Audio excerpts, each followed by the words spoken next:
প্রথমে সকলকে জানাই হ্যাপি ইন্ডিপেন্ডেন্স ডে। তো আমার বলতে দেরি হয়ে গেল কারণ সকালে অনেক ব্যস্ত ছিলাম, তাই ভিডিওটা এখন পোস্ট করছি। সবার প্রথমে থালাটাকে স্পঞ্জ দিয়ে ক্লিন করে নেওয়ার পরে আঠা দিয়ে আর এই যে মাটির লম্বা দড়ি করেছিলাম এটা দিয়ে পতাকাটিকে বানিয়ে নিয়েছি। তারপর প্রাইমার কালার করে দিচ্ছি। প্রাইমারটি করার আগে আমি নেতাজি সুভাষচন্দ্র বসুর একটি ছবি ওতে এঁকেছিলাম, তবে রং করার পরে সেটা আর বোঝা যায়নি। তারপরে থালাটিকে হালকা রঙিন করে দিয়েছি, মানে ওই কমলা, সাদা, নীল, সবুজ।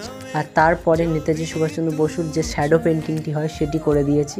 তো এখানে অনেক স্পিডে করে দিয়েছি, সব তাড়াতাড়ির মধ্যে করেছি। কিছু কিছু জায়গায় রং আমি করতেই ভুলে গেছিলাম, তোমরা জানিয়ে যেও কেমন করতে পেরেছি। আর বাচ্চারা তখন এসে বায়না করছিলেন যে গালে জাতীয় পতাকা গালে এঁকে দিতে।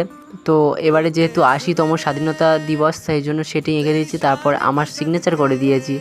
তারপরে দেখো ফাইনাল লুক কেমন হচ্ছে তোমরা কমেন্ট করে জানিও। ভালো লাগলে লাইক, কমেন্ট, শেয়ার সব করে দিও। জয় হিন্দ, বন্দে মাতরম।